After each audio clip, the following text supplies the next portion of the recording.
Olá, tudo bem? Estamos de volta no curso de análise em sensoramento remoto. Tá? Esse ainda é o módulo 1, ainda é a parte de entendendo sensoramento remoto, e a quarta aula, definições de processamento digital de imagem. Qual o objetivo desse módulo? É mostrar que processamento digital de imagem não é só aprender a apertar botão, não é só você aprender quais são os comandos no software que você vai utilizar, que você tem que fazer para gerar os produtos que você precisa. Você precisa entender o que tem por trás desses botões que você está apertando. O que você está fazendo quando está utilizando os comandos dos softwares que vocês estão utilizando. Okay? Nessa aula nós vamos ver algumas definições de PDI, tá? De processamento digital de imagem. Nós vamos ver os conceitos básicos em imagem digital. Tá? Vamos conhecer o fluxo de processamento de imagem, do início até o final. Vamos conhecer as funções básicas do pré-processamento. Vocês também vão ver o que é pré-processamento. Vamos ver algumas técnicas de transformação de imagem. Tá? Vamos falar um pouco sobre classificação de imagem, sobre modelo digital de elevação e sobre georregistro. Lembrando que esse primeiro módulo é um módulo mais de ambientação, vocês vão ter uma visão geral disso tudo. Essa parte toda vai estar muito mais a fundo no módulo específico de PDI. Processamento digital de imagens, ou mais comumente chamado de PDI. Tá? É a atividade de sensoramento remoto que visa a transformação dos dados das imagens coletadas, as originais, em novos conjuntos de imagem com melhores qualidades espectral, radiométrica e espacial, tá? Para um determinado propósito. Então, você vai fazer um processamento de uma imagem quando você quer melhorar alguma coisa nela, quer conseguir retirar alguma informação que, com a imagem original, você está tendo alguma dificuldade. Você vai tentar facilitar o seu trabalho com o PDI. Tá? É preciso ser entendido que os algoritmos que vocês usam para fazer o processamento digital de imagem, que todos os softwares comerciais ou não, fonte aberta ou fonte fechada, eles vão tratar as imagens matematicamente. Vocês já sabem das aulas anteriores que as imagens são compostas por matrizes de pontos, chamados pixels. Essas matrizes, para cada determinada posição de pixel, vai ter um valor digital de número de cinza para cada banda da imagem que você está trabalhando. Então, os processamentos mexem matematicamente com esses valores, tá? Tanto posicionalmente quanto em valor de intensidade. E a apresentação matemática de uma imagem não vai corresponder àquela apresentação normal que você vê a olho nu. A partir do momento que você processou uma imagem, você fez uma transformação matemática nessa imagem, ela deixou de ter as características originais que o sensor coletou da superfície terrestre. Ela não vai ser mais aquela imagem igual a visível olho nu, ela vai ter características próprias do tipo de processamento que você fez nela. Tá? E, por isso, sempre vai caber ao usuário, e não ao software, não à máquina, a interpretação final dos dados. Tá? Os dados que vão estar contidos nas imagens que vão ser resultado desse processamento, só o usuário que sabe o que fez e para que fez é que vai ter capacidade de interpretar essas novas coleções de imagem. Tá, ok? A máquina, ela sabe fazer o processo matemático, mas ela não sabe interpretar visualmente o resultado daquele processo matemático. Isso quer dizer que quanto mais bem treinado for o usuário, o profissional de assessoramento remoto, quanto maior o nível de treinamento dele, melhor vai ser a qualidade do produto final que ele vai estar gerando. Tá? Modelos gráficos de imagem. Então, nós temos aqui uma representação do mundo real, a mesma imagem do mundo real sendo representada por um mapa vetorial e representado por um mapa matricial. O mapa vetorial, como o nome já diz, é composto por vetores e o mapa matricial é uma matriz. Tá? Que é a diferença entre um e outro. Os vetores são segmentos de reta, tá? Enquanto a matriz são sequência de linhas e colunas de pixels. Quais são os conceitos básicos de imagem digital que você precisa saber para trabalhar com sensoriamento remoto? Primeiro, notação da imagem e a notação de pixel. Pixel vocês já viram que é a menor porção visível da imagem. Tá? Você precisa saber discretização da imagem digital. Qual é a função descritora da imagem? Também vamos ver isso mais para frente ali. A detectabilidade do alvo. Se você consegue detectar um alvo ou não em função do tipo de imagem que você está utilizando. A quantização dos números digitais, que é referente à resolução radiométrica, que a gente viu também nas aulas anteriores. Vocês vão ver isso aqui um pouquinho mais detalhado nessa aula. Tá? E resoluções e as suas interrelações. Vocês vão ver que aquelas 4 resoluções que nós ensinamos no início, a resolução espacial, a espectral, a radiométrica e a temporal, elas têm uma relação entre elas. E quais são os tipos de formatos de arquivos digitais que onde são arquivadas essas imagens? Como é que eu guardo as imagens geradas em sensoriamento remoto? Então, primeiro, a anotação da imagem e pixel, tá? Uma imagem raster é um arranjo matricial de números digitais. A gente já viu isso lá atrás, que esses números digitais vão corresponder à intensidade da reflexão ou da emissão ou do retroespalhamento do alvo na superfície terrestre, da radiação que vem dele para o sensor. Tá? Ele é disposto com índices I e J, tá? De posicionamento, em linhas e colunas, tá? Com coordenadas 1, 1 no canto superior esquerdo. Então, toda a imagem, a origem da numeração de linha e coluna vai ser o primeiro pixel superior da esquerda. Tá? E NM, que vai ser o número de linhas máximo e o número de colunas máximo no canto inferior direito. Tá? Então, nós temos aqui um exemplo pictorial. Tá? Temos uma matriz e a matriz composta por linhas e colunas e a origem da numeração das linhas e colunas, esse pixelzinho aqui, o primeiro do canto superior esquerdo. Função descritora de imagem. Tá? A função descritora de imagem vai ser uma função de f para x, y, tá? Onde cada ponto x de coordenada x, y vai ter um número digital que corresponde à intensidade do sinal, que vai ser traduzido em níveis de cinza na imagem. Se eu tiver uma imagem de 8 bits, por exemplo, que tem 256 níveis de cinza, o número 255, que é o maior, é o branco puro, totalmente branco. Enquanto o 0 seria o preto puro. Ok? Então, eu vou ter essa função XY para cada posição da matriz.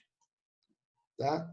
A representação em escala de cinza, tá? Ou em inglês vocês podem encontrar como grayscale, tá? Dos números de cinza, dos números digitais, que é o número que indica a tonalidade de cinza para cada pixel. Tá? Quanto maior a intensidade do sinal, mais claro vai ser esse nível de cinza. Quanto menor for a intensidade do sinal, mais escuro é esse nível de cinza.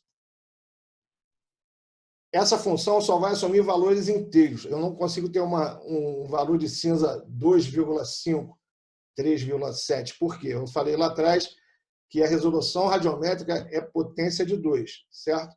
Vai ser sempre o número 2 elevado a uma potência x qualquer. E o 2 elevado a uma potência x qualquer nunca vai dar um número quebrado.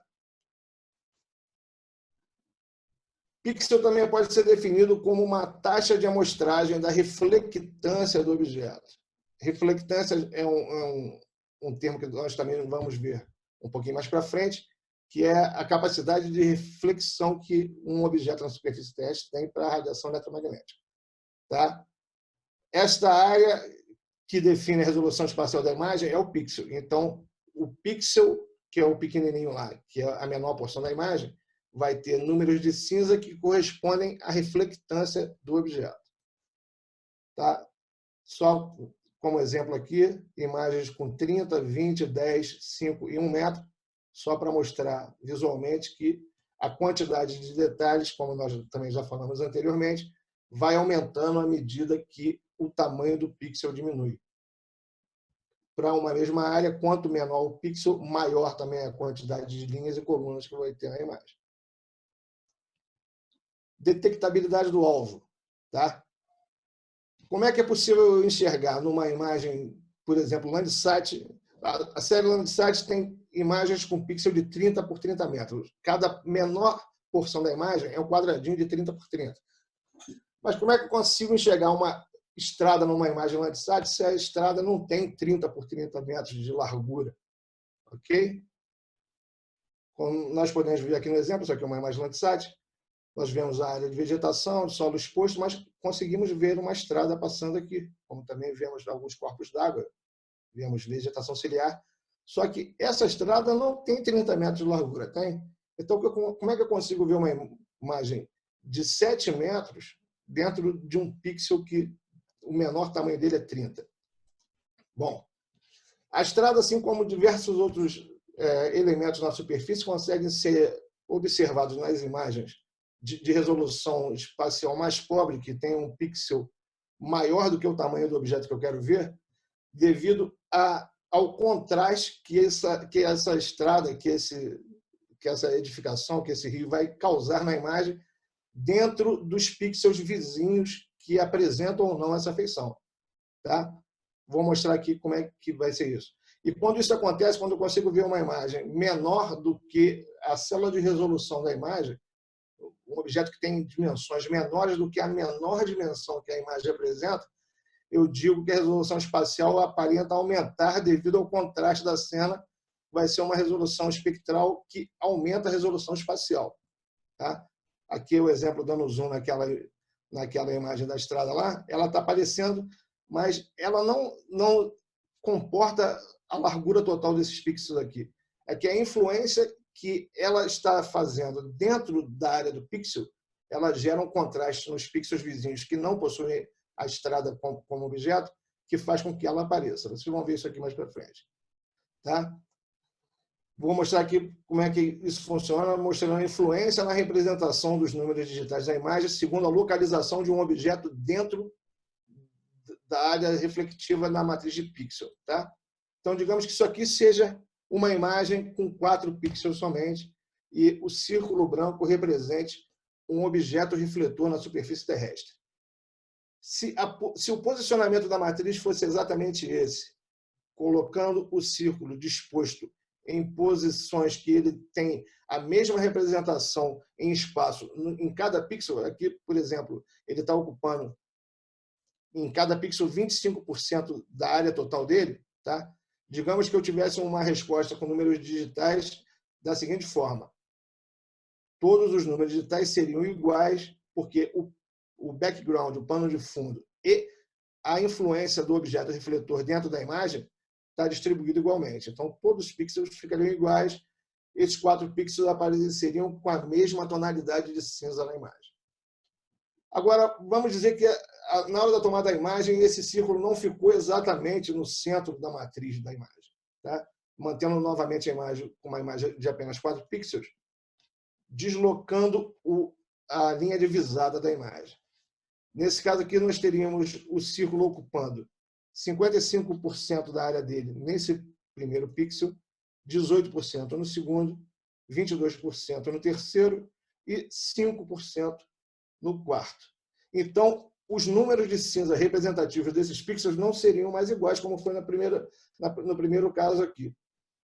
Como eu já disse antes, quanto mais claro, maior intensidade de reflexão eu tiver em relação do objeto em relação ao meu sensor, maior é o número de cinza, porque está mais próximo do branco do que do preto. Então, nós teríamos aqui, por exemplo, um número digital de 68, no segundo de 22, no terceiro de 27 e no quarto de apenas 7. Tá? Notando que o somatório das intensidades, tanto nesse caso quanto nesse outro aqui, fica o mesmo, porque é a mesma distribuição de energia nos 4 pixels, eu não estou adicionando nem subtraindo energia, eu só estou dividindo ela de maneira diferente. Então, digamos que a estrada, o pixel que pegasse grande parte da estrada fosse esse aqui, o de 55%, ele ia ficar bem mais claro que os outros na imagem. Os subsequentes que também apresentassem essa estrada na imagem ficariam mais claros. Então, a rodovia, a estrada aparece na imagem, mas não na sua forma real. Ela aparece com relação ao contraste do pixel que ela está influenciando em relação aos pixels vizinhos. Quantização dos números digitais, tá? É a já mencionada anteriormente, resolução radiométrica. Ela vai se referir a um intervalo em que a imagem consegue graduar os pixels em tons de cinza. Então, nós temos imagens que vão de 0 a 255, o valor digital da imagem. Nós temos as que vão de 0 a 1023, nós temos as que vão de 0 a 2047, tudo em potência de 2. Tá?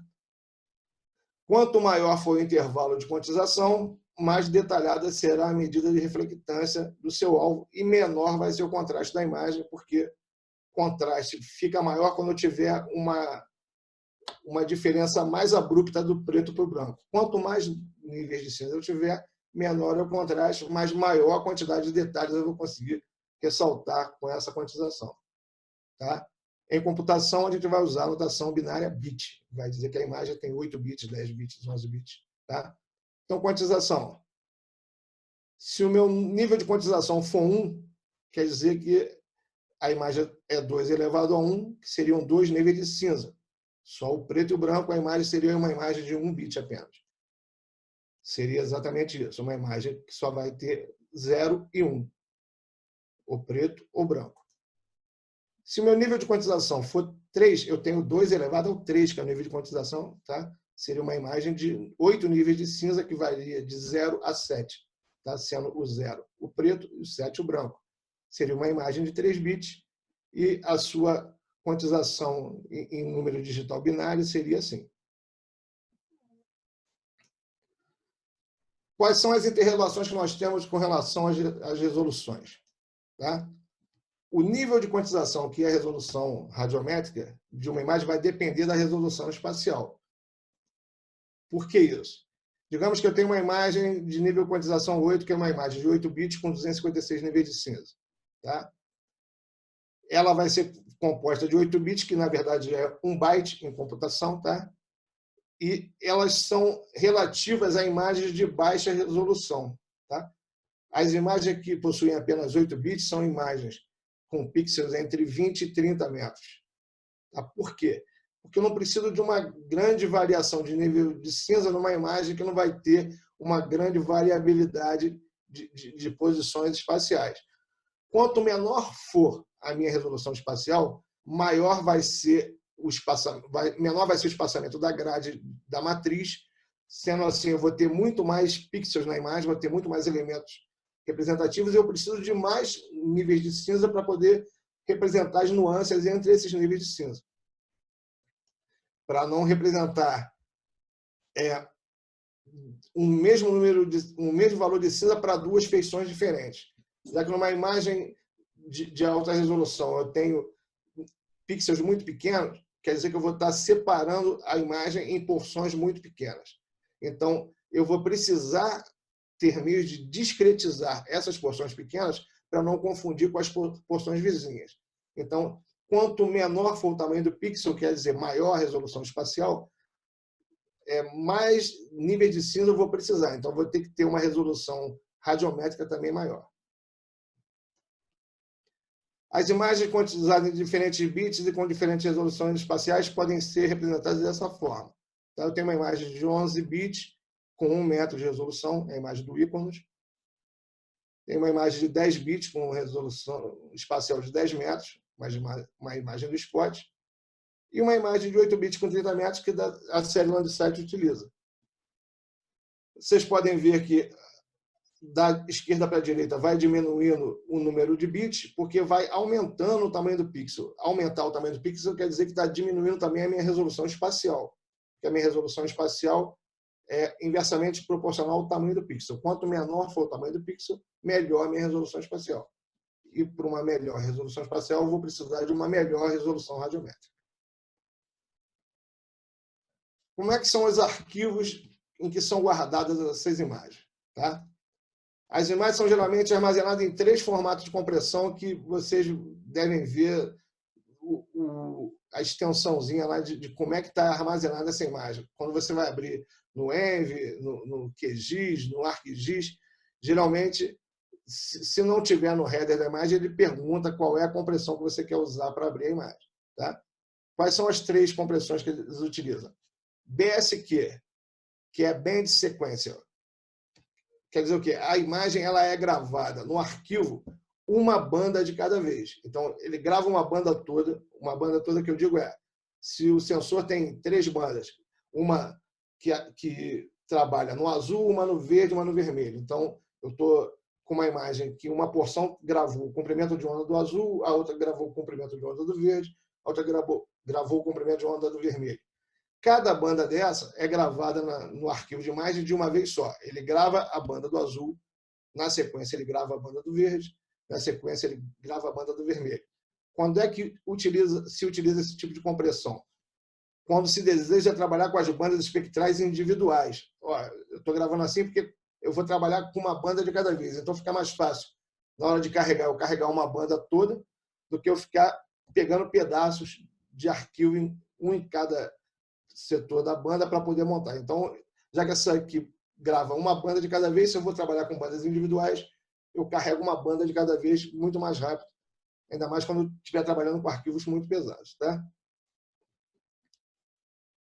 O outro tipo de compressão é a BIP, a BIP, é Band Interval by Pixel. Quer dizer o quê? Eu vou gravar um pixel de cada banda por vez. Então, o primeiro pixel, como a gente já viu, é o 1, que é o superior esquerdo lá, que é o primeiro pixel. Então, eu vou gravar o pixel 1 da banda do azul, vou gravar o pixel 1 da banda do verde, vou gravar o pixel 1 da banda do vermelho. Vou gravar o pixel 2 da banda do azul, o pixel 2 da banda do verde, o pixel 2 da banda do vermelho, e assim até completar a imagem. Quando é que eu uso esse tipo de compressão? Quando eu quero trabalhar com todas as bandas de uma área relativamente pequena. Então, vou ter que carregar as bandas todas. Então, já que elas estão gravadas pixel a pixel por sequência, eu consigo carregar todas elas na sequência sem muito problema. Tá? E o terceiro tipo de compressão é a BIL, é a Band Interval by Line, que é uma banda, ele vai gravar uma linha de cada banda por vez. Então, como a gente sabe, a matriz é linhas e coluna, o que ele vai fazer? Grava a primeira linha da banda azul, grava a primeira linha da banda verde, grava a primeira linha da banda vermelha. Grava a segunda linha da banda azul, a segunda da verde, a segunda vermelha, até completar a imagem toda. E quando é que eu uso isso? Isso aqui eu uso quando eu estou trabalhando com processamento mais pesado. Tá? Quando eu estou fazendo transformação para nível de reflectância, é uma coisa que vai demandar um tempo maior, é um processamento mais bruto, mais demorado. Então, ele vai gravar uma linha de cada vez. E também, para na hora de processar, ele processa uma linha de cada vez. Ok? Para poder ter processamento sendo acompanhado pelas 3 bandas simultaneamente, mas linha a linha, em vez de pixel a pixel. Tá? Como é que é o fluxo de processamento de imagem? Tá? Eu vou ter uma imagem digital, tá? E vou ter esses níveis aqui. Primeiro, o pré-processamento, onde eu faço as correções radiométricas e geométricas na imagem. Tá? Eu tenho a imagem que veio do sensor, a imagem bruta, tá?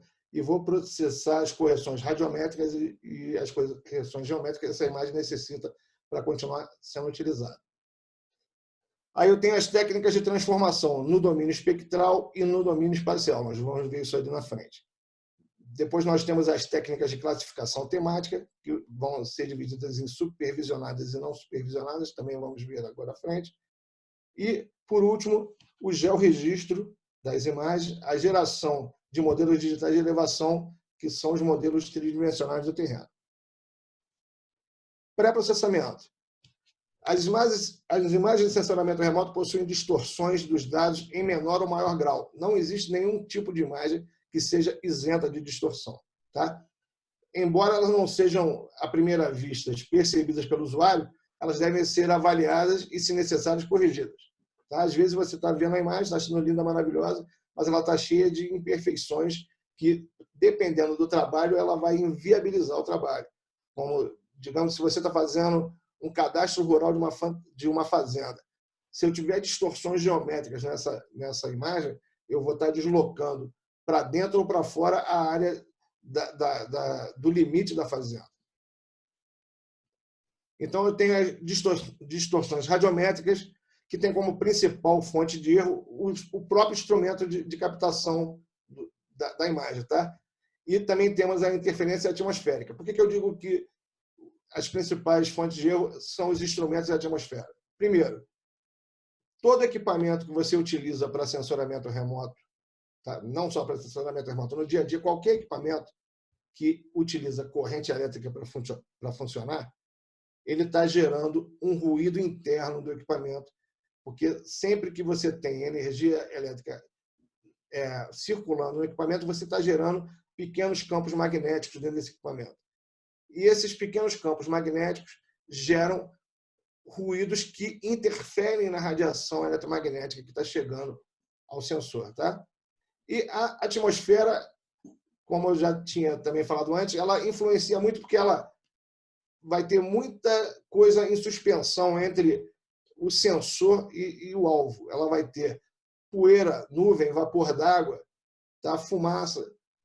E isso tudo, além de outros tipos de radiação que estão transitando pela atmosfera, isso tudo gera uma interferência na imagem. E nós temos as distorções geométricas, que tem como principal fonte de distorção a visada cônica do sensor. Porque, como nós vimos na formação de imagem, tanto no olho humano quanto numa câmera fotográfica, lá atrás, a visada são dois triângulos semelhantes, um de costas para o outro, pelo vértice, tá? Que geram um ângulo de visão cônico desse alvo, certo? E essa visada cônica, se ela não for exatamente ao nadir, quer dizer, na vertical da tomada da imagem, e o solo não for totalmente plano, vai ter sempre alguma distorção de relevo que vai variar o tamanho e a formação dos pixels da imagem. Quais são as funções básicas do pré-processamento? Tá? Eliminar ou reduzir os ruídos e distorções inerentes à imagem. Tá? E quais são esses problemas? As fontes de radiação radiométrica vai ter desajuste dos instrumentos que causam interferência na imagem, problema na transmissão, recepção e registro causa problema na imagem, interferência atmosférica causa interferência na imagem. As fontes de distorção geométrica vão ter deformação de tamanho e posição do pixel. O pixel pode estar deformado ou pode estar fora de posição. E a aeronave ou satélite que está fazendo a imagem, ele não tem a sua trajetória exatamente, digamos, uniforme o tempo todo. Se eu estou fazendo imagem numa aeronave, a aeronave pode fazer rolamento, no sentido de voo, ela pode fazer arfagem ou está com pitch down, com o nariz para baixo, ela pode estar inclinada, com isso o sensor que está embaixo está inclinando junto com ela, ou eu posso ter variações de deriva. A aeronave pode estar voando para o norte com o nariz um pouquinho para oeste ou um pouquinho para leste. Tá? A gente vai ver isso muito bem no módulo de sensores, que vai mostrar tudo que influencia na plataforma, quais são os tipos de distorções e como é que a gente faz para corrigir. Nós temos os erros instrumentais, como desalinhamento dos detetores. Eu tenho detetores, um para cada fatia do espectro eletromagnético, digamos, com 3, 4, 5 bandas, e se eles estiverem desalinhados, eu vou começar a gerar imagem fora da composição real que eu queria fazer com esses detetores. Tá? Posso ter linhas ruidosas, como no caso aqui da imagem. Eu venho com a imagem bonitinha, de repente aparece uma faixa preta falhada a imagem, um ruído, alguma interferência que não permitiu que, naquele momento, a imagem fosse registrada na minha matriz. Tá? Correção da distorção radiométrica, tá? Eu posso corrigir pixels ou linhas de dados ruins. Tá? E como é que eu faço isso se eu não tenho o dado original? Eu posso fazer isso por interpolação. Tá? Vou substituir os pixels ruins pela média dos pixels ao redor dele. Vai adiantar? Eu vou sumir com o ruído da imagem. Só que, às vezes, eu estou criando dados que não existem na imagem original. Porque, já que eu não estou usando o valor real do pixel que estaria ali, estou usando uma média dos pixels ao redor dele, eu estou minimizando visualmente aquele problema que foi gerado durante a coleta, mas, às vezes, eu estou criando dados que não existiam na imagem original. No exemplo aqui, nós temos essas linhas ruidosas na imagem, tá? E o número digital que vai ser atribuído a essas linhas que estão com ruído vai ser a média dos pixels adjacentes a ela. Faço uma média deles e atribuo o valor ao pixel que está ruindo. Distorção radiométrica pelo efeito espalhamento atmosférico, tá? O que acontece? Quando a radiação eletromagnética passa pela atmosfera, grande parte dela é refletida de volta antes de chegar no alvo. E essa radiação que é refletida pela atmosfera para o sensor, sem ter chegado ao alvo ainda, faz um efeito aditivo na radiação que chega ao sensor. O sensor está recebendo a radiação refletida pelo alvo e, em adição, está recebendo a radiação refletida pela atmosfera. Isso faz com que o contraste da imagem seja diminuído, mas não de forma benéfica, como é o caso do aumento da resolução radiométrica. Nesse caso, eu estou diminuindo o contraste, perdendo definição da imagem. Aqui nós temos alguns exemplos de correção atmosférica. Nós temos a imagem como foi coletada do lado esquerdo e depois da correção radiométrica, retirando esse efeito aditivo da atmosfera, a imagem é do lado direito. Vocês podem ver que o contraste fica melhor, a imagem fica visivelmente com mais detalhes do que a imagem original. Por quê? Porque eu estou retirando aquele excesso de radiação que a atmosfera somou ao que tinha que chegar no sensor. Distorção geométrica, tá? Nós temos uma aeronave com sensor no ventre da aeronave, na barriga da aeronave, fazendo imageamento, ok? O ângulo divisado aqui, esse beta aqui, o solo está aqui embaixo, e esse em rosa é a visada cônica do sensor, tá? Então, o beta é o IFOV, que é o campo de visada instantâneo do sensor, tá? E ele é constante. Durante a minha passagem da aeronave, eu não vou modificar o campo de visada instantâneo do sensor. Por quê? Porque isso é inerente à fabricação do sensor. Ele é sempre constante, tá? Nesse caso aqui, nós temos uma visada ao nadir, que é a visada exatamente a 90 graus com eixo de passagem com o terreno, tá? E as dimensões, nesse caso, e o espaçamento entre os pixels são constantes. Nesse caso, eu vou ter um pixel quadrado, bonitinho, com dimensões constantes. Mas nem sempre o ângulo de visada da aeronave vai estar exatamente ao nadir com o terreno. Então, digamos que, por um problema qualquer, alguma variação, eu tive um deslocamento do ângulo de visada que não é mais constante, é aleatório. Eu não tenho como controlar o deslocamento do ângulo de visada. Então, digamos que nesse caso aqui deslocou para frente, tá? O meu ângulo de visada do IFOV ele ainda é constante, mas o campo de visada no terreno muda, porque eu não estou mais a 90 graus com eixo de passagem. Então, nesse caso, a visada não é mais ao nadir, é off-nadir, quer dizer, é uma visada fora da vertical da aeronave, tá? E as dimensões do espaçamento entre os pixels vão sofrer uma deformação.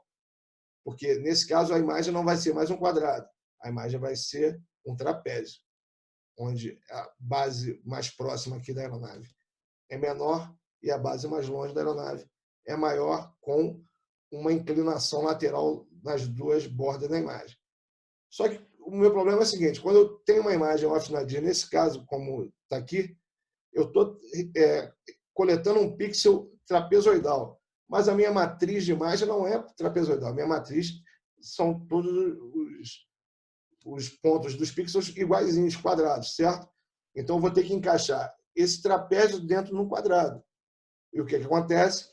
A grade da matriz para esse tipo de imagem vai ser irregular e esses pixels vão sofrer compressão de linha. Eles vão ficar deformados. Esse tipo de distorção não acontece só com o deslocamento do sensor, com o deslocamento da plataforma. Eu posso ter isso com variações abruptas do relevo também. Eu posso estar com a aeronave voando exatamente paralela ao solo, com avisada ao nadir bonitinho ali, só que no meu solo eu tenho uma variação abrupta de relevo. Nesse caso, eu também vou ter um pixel deformado, onde eu vou ter uma área de tomada de imagem que não condiz com o tamanho e a proporção que ele tem que ocupar na matriz, e esse pixel na matriz fica deformado também, como está aqui no exemplo da imagem. Técnicas de transformação de imagem. Tá? Os algoritmos de processamento são formulações matemáticas, como eu já falei anteriormente. Eles transformam os valores dos números digitais dos pixels que vieram originalmente do sensor em outros valores. Assim, a imagem transformada vai passar a exibir um contraste diferente da imagem original, para melhor se adequar a uma finalidade desejada. Tá? Essas transformações não criam novas informações. Eu não estou criando informação nas imagens que eu coletei. Eu apenas estou modificando as informações dos dados originais para uma forma mais útil, um contraste melhor, uma resolução espacial melhor. Mas eu não estou criando nem suprimindo dado nenhum. Tá? As técnicas de transformação podem ser em dois domínios.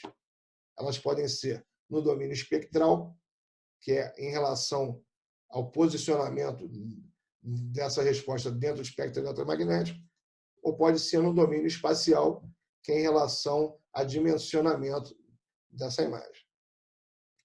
Transformação no domínio espectral. O que ela vai fazer? Ela vai realçar os contrastes de reflectância do alvo. Ela vai melhorar o contraste da energia eletromagnética refletida pelos alvos. Ok? E elas são as seguintes. Se eu quiser ampliação de contraste, eu vou utilizar métodos lineares, gaussianos, equalização ou raiz quadrada. Isso vai ser visto mais à frente também. Isso aqui é só para exemplificar, para vocês terem uma noção geral de como é que vai ser o negócio. Eu posso mexer em composições coloridas, no padrão RGB, de 3 cores normais. Posso fazer normalização nas composições coloridas. Eu posso fazer decorrelação, que é eu trocar as bandas de posição do que seria o normal da cor real vista pelo olho humano. Tá? E posso fazer operações matemáticas, como divisão de bandas, pegar uma banda da imagem, a banda do verde, por exemplo, e dividir pela banda do vermelho, e o resultado vai me dar uma terceira banda com características diferentes das duas. Tá? Posso fazer subtração de banda, que é a mesma coisa de divisão, só que é uma menos a outra. E índices espectrais, posso mexer nos índices em que estão posicionados os valores de número de cinza na matriz da imagem. Posso fazer decorrelação espectral por principais componentes, o minimum noise fraction, que é a fração mínima de ruído. Posso fazer fusão de imagem. Tá? O que é fusão de imagem? Eu pegar uma imagem com uma resolução espacial ruim e fusionar ela com uma banda de um outro sensor da mesma área com uma resolução espacial melhor. Com isso, eu consigo melhorar a resolução espacial de uma coleta que teve uma resolução espacial mais pobre. Tá? E posso fazer análises espectrais por Minimum Noise Fraction, Pixel Period Index e Spectral Angle Mapper. Isso aqui são ferramentas que geralmente vêm no software de tratamento digital de imagem. Lá no módulo de PDI a gente vai ver isso mais a fundo, uma por uma. Processo de composição de cores. Como a gente sabe, tudo que a gente vê é oriundo da reflexão da luz nos alvos que voltam para os nossos olhos, e a retina faz esse registro da imagem, e o cérebro desinverte a imagem e apresenta nas cores que o cérebro entende para cada comprimento de onda. Tá? Eu tenho 3 processos que se confundem, às vezes, em relação a processos de composição de cores para o ser humano. Eu tenho um processo aditivo para luz, para cores oriundas do espectro solar, tratando de luz visível. Tá, ok? Eu tenho que a luz vermelha, tá? Em adição com a luz verde, dá o amarelo, e o azul, em adição ao vermelho verde, vai dar o magenta e o ciano. Então, eu tenho que vermelho, verde e azul geram magenta, ciano amarelo e o somatório de vermelho, verde e azul dá o branco. Esse é o processo aditivo. Se a gente for utilizar o processo subtrativo, tá? Subtrativo, eu tenho o magenta e o amarelo dando vermelho e o ciano dando o azul e o verde. Então, eu teria que a luz magenta, a luz amarela e a luz ciana, uma menos a outra, magenta menos amarelo dá o vermelho, magenta menos ciano dá o azul e amarelo menos ciano dá o verde. E todas elas, uma menos a outra, vai dar o preto, cor negra. Só que isso aqui a gente está trabalhando com luz. Todo mundo deve lembrar lá no primário, aulas de artes plásticas, que quando a gente trata com tinta é diferente, não é essas cores que vão resultar. Quando trata com pigmentos, se a gente pegar a tinta vermelha e misturar com a tinta amarela, vai dar laranja. Se eu pegar a tinta azul e misturar com a vermelha, vai dar roxo. E se eu misturar a tinta azul com a amarela, vai dar verde. Vocês podem ver que não é a mesma padronização para pigmentos do que a gente utiliza para luz. Então, vermelho com amarelo e azul, o vermelho mais amarelo dá laranja, o vermelho mais azul dá o roxo, púrpura, tá? E o azul mais o amarelo dá o verde. E se eu misturar todas as cores, não vai dar branco, como dá em tinta, vai dar o preto. Quais são os tipos de composição colorida com base nisso que a gente viu que a gente utiliza? Tá? A gente utiliza a composição colorida real, que é a True Color. Tá? Ela vai utilizar as bandas na posição que me dá uma resposta idêntica ao que o olho nu veria na cena real. Tá? A associação de bandas fica na posição exata que o olho humano consegue perceber. Eu tenho ainda a composição falsa cor, que é quando eu tenho uma composição onde as bandas não respeitam a posição exata que o olho humano percebe. E, às vezes, eu utilizo até bandas que o olho humano nem consegue perceber, como o infravermelho próximo, como o termal. Consigo fazer composições de falsa cor com bandas fora do alcance visual humano. A composição falsa cor. E nós temos a composição pseudocor. O que é pseudocor? É quando eu atribuo cores a uma única imagem monocromática, uma imagem só em tom de cinza, que não tem representação de cor nenhuma no mundo real. Vou dar exemplos aqui de composições, então, em cores reais, True Color. Tá? Essa imagem está com as bandas correlacionadas exatamente na posição que o ser humano consegue visualizar olho nu. Tá? A vegetação está em verde, o solo exposto está em tons de marrom avermelhado, a parte de construções está em cinza e branco, refletindo o concreto. Tá? Isso aqui seriam as bandas do Thematic Mapper 5, tá? A banda 3 no vermelho, a banda 2 no verde, a banda 1 no azul.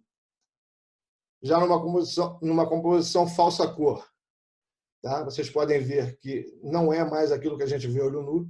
Tá? A vegetação aqui está num tom de verde limão, marca texto. Tá? O solo está em tons de rosa. Tá? Isso aqui ainda é o Thematic Mapper 5, só que agora utilizando a banda 5 no vermelho, a banda 4 no verde e a banda 3 no azul. Então, essas bandas aqui não estão na posição que o olho humano registra normalmente. Tá? Então, uma composição falsa cor. E uma composição pseudocor, eu pegaria uma imagem como essa aqui, monocromática, tá? Uma imagem sensor-termal, e atribuiria cores para as diferenças de temperatura, atribuídas aleatoriamente ao bel prazer do usuário. Tá? Isso aqui é uma imagem VHRR, tá? É pseudocor, porque ela não tem cor. Ela está numa parte do espectro que o ser humano não vê, não tem cor para isso, porque ela não está no espectro visível. Mas eu consigo atribuir cores para ela, tá? Nesse caso aqui, atribuindo para as diferentes temperaturas da imagem. E aqui, apenas um exemplo aqui com 6 composições diferentes de uma imagem feita no mesmo momento, só modificando posições de banda. Tá? Todas com as mesmas bandas 3, 4 e 5, só que em posições diferentes, nós temos várias respostas diferentes, dependendo do que o usuário quer de resposta visual para ele identificar uma feição, ele pode utilizar qualquer uma delas. Vamos dar um exemplo de uma imagem processada no domínio espectral. Tá? Esse aqui seria uma composição RGB original. Tá? Também não está em True Color, que vocês podem ver que a vegetação em torno dos corpos d'água está no azul também quase marca texto. Mas quando eu faço o processamento no domínio espectral, tá? Eu posso decorrelacionar essas bandas e ter uma imagem totalmente diferente, realçando uma feição que eu queira ver que não estava muito bem visível na imagem original que eu tinha. Já uma transformação no domínio espacial vai realçar as bordas dos alvos, vai realçar a estrutura do alvo. Tá? Eu vou ter filtros de convolução para fazer isso, tá? Que podem ser lineares, com passa baixa, passa alta, direcional, box ou borda. A gente também vai ver isso no módulo de PDI. Tá? Posso usar métodos estatísticos utilizando mediana. Posso utilizar gradiente de Roberts, Sobel e Prewitt. Posso usar filtros adaptados como Frost, Lee e Gama. Filtro de textura com medida de ocorrência e de co-ocorrência. Tá? E vamos dar um exemplo aqui de uma imagem que vai ser processada no domínio espacial, não mais no espectral. Eu não estou mais mexendo no tipo de banda, na posição de banda. Eu estou mexendo no domínio espacial. Então, eu tenho uma imagem aqui, a original, e utilizando uma filtragem no domínio espacial, posso ter esse tipo de resultado. Okay? Onde eu consigo ver o realce das bordas das feições. Consigo delimitar a diferença de relevo nas partes da imagem, que às vezes na imagem original você não tem muita noção, ainda mais quando a imagem é tomada numa altitude muito grande, que eu tenho pouca quantidade de sombra. Outra coisa que a gente consegue fazer com as imagens é classificar essas imagens. E essa classificação é para gerar mapas que nos ajudem a entender a dinâmica do que está acontecendo nas imagens. Tá?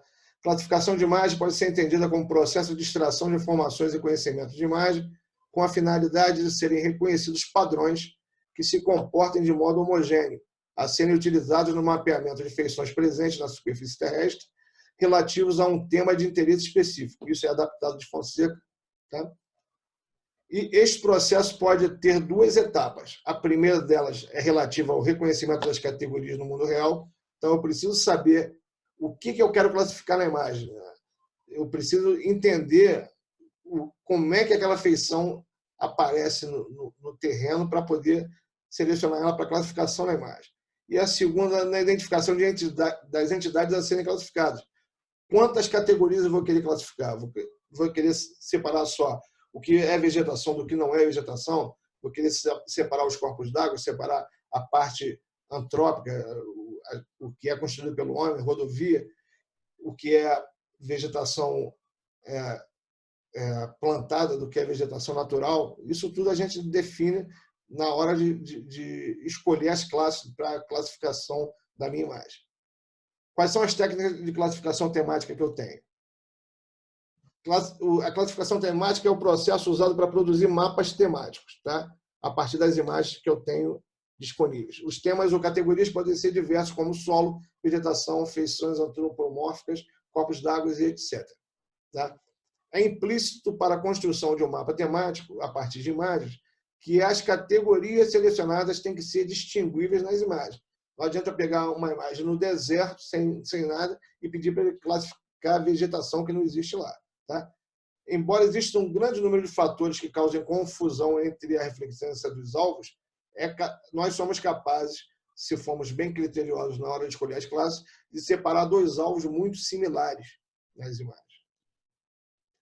As técnicas de classificação vão se basear em algoritmos que tratam os dados numa abordagem de variabilidade estatística. Então, ele vai pegar um pixel, vai procurar na imagem qual é o pixel que se comporta como aquele que você escolheu para ser classificado e vai classificar os pixels semelhantes como iguais. O resultado de uma classificação é normalmente obtido por um processo chamado mapa de pixels classificados. Eu vou ter como resultado da classificação um mapa de pixels classificados, que é o mapa temático, tá? Onde cada classe vai ser representada por símbolos gráficos, por cores ou por padrões de textura. Eu posso escolher, tudo que for corpo d'água aqui, eu quero que apareça na cor magenta. Vai ficar, depois que o software rodar o algoritmo, ele vai pegar todos os pixels que você selecionou como corpo d'água e vai classificar os que forem iguais na imagem na cor magenta. Tá? Aqui só um exemplo da imagem original em Truecaller, uma imagem classificada, tá? Parte urbana aqui em vermelho, vegetação mais densa em verde escuro, tá? A mais clara em verde claro, corpos d'água em azul. Como é que podem ser esses métodos de classificação? Eles podem ser supervisionados, que é o caso do paralelepípedo, da distância mínima, do Mallarhonobis e do máxima verossimilhança. E podem ser não supervisionados, que é o caso do Isodata, tá? E do K-média. Também são supervisionados não paramétricos, como redes neurais de fatiamento, e pode ser feito também por processo de segmentação, tá? Por crescimento de regiões. E subpixels como desmistura e endmemories. E para a imagem espectrais, nós usamos Spectral Angle Mapper, tá? O SAM. Vamos dar um exemplo aqui de classificação de imagem. Eu tenho uma imagem original, tá? E tem uma imagem classificada em cima da imagem original. Tá? As classes aqui, eu atribuo as cores que eu quero que apresente, e a imagem classificada fica segmentada e com a coloração que eu determinei. Nesse caso aqui, apenas temos as classes azul, vermelho, amarelo e verde, o que está em preto, o que não foi classificado. Então, nós temos 4 classes. Como é que é o fluxo do processo de classificação? Nós vamos ter a cena, a radiação vai vir da cena através da atmosfera até o sensor e vai gerar as imagens em uma ou em várias bandas. Tá? Eu vou pegar as feições que me interessam ser classificadas na imagem, tá? Dentro do classificador, já no software de classificação. Vou selecionar as áreas de treinamento. O que seria isso? Vou selecionar os pontos que ele vai ter que usar durante a classificação. Vou selecionar na imagem lá, isso aqui é vegetação, essa área aqui é vegetação, e forneço para o software saber que aquilo que eu selecionei é para ser classificado como vegetação. Tá? E vou determinar a diferenciação entre os limites entre uma classe e outra, para ele também entender onde é que termina uma classe, onde é que começa a outra. Ele vai rodar o algoritmo e vai gerar um mapa temático classificado com base no que eu coloquei lá de insumos. Quer dizer, o mais importante é a capacidade do profissional de sensoriamento remoto inserir os dados que vão ser utilizados para a classificação da imagem. Tá? Modelo digital de elevação, tá? É um modelo matemático, tá? Que representa as altitudes na superfície topográfica que podem ser agregados aos elementos geográficos existentes sobre ela, como cobertura vegetal e edificação, na forma de imagens digitais. Então, eu posso gerar um modelo de elevação e, em cima desse modelo de elevação, eu colocar uma imagem digital para eu ter a noção do relevo naquela área da imagem. Tá? Aqui, o modelo digital como uma grade de pixels que vai variar a dimensão em relação ao distanciamento da altitude. Tá? E, em cima disso, eu posso pegar uma imagem e fazer ela ficar acoplada em cima do modelo matemático da grade de elevação. Na parte lá que nós vamos ver mais à frente de PDI, eu vou mostrar como é que é gerado esse modelo altimétrico. Tá? Vou mostrar que ele pode ser apresentado em forma de nuvem de pontos de grade ou de variações de nível de cinza. Tá? E vou mostrar como é que os sensores radares fazem isso com diferença de interferometria na onda radar. E o georregistro da imagem, tá? Georregistrar ou georreferenciar é a mesma coisa, tá? A gente pode fazer isso em imagens ou em mapas, vai ser tornar as coordenadas conhecidas no dado sistema de referência. Então, eu vou ter uma imagem e vou atribuir latitudes e longitudes dentro de uma base de referência conhecida, para a gente poder posicionar geograficamente essa imagem. Tá? Esse processo necessita de obtenção das coordenadas reais dos pontos na imagem. Tá? Ou eu vou pegar esses pontos num mapa, que já esteja com as coordenadas, ou numa outra imagem que já esteja georregistrada, ou em campo mesmo com GPS, fazendo coleta dos pontos. Mas esses pontos têm que ser pontos que eu consiga identificar na imagem, tem que ser pontos que a gente chama de ponto de controle, que sejam fixos e de fácil identificação na imagem, para eu poder depois atribuir as coordenadas que foram coletadas nesses pontos na imagem. Tá? Os pontos de controle devem oferecer uma feição que seja fisicamente permanente. Então, não posso pegar a coordenada em alguma coisa que seja variável. Tipo, eu estou fazendo o georreferenciamento de um lago, eu vou pegar a coordenada onde está o barquinho. Não, o barquinho não vai estar sempre lá, o barquinho vai se movimentar. Eu preciso pegar a coordenada, a quina do pier é essa coordenada.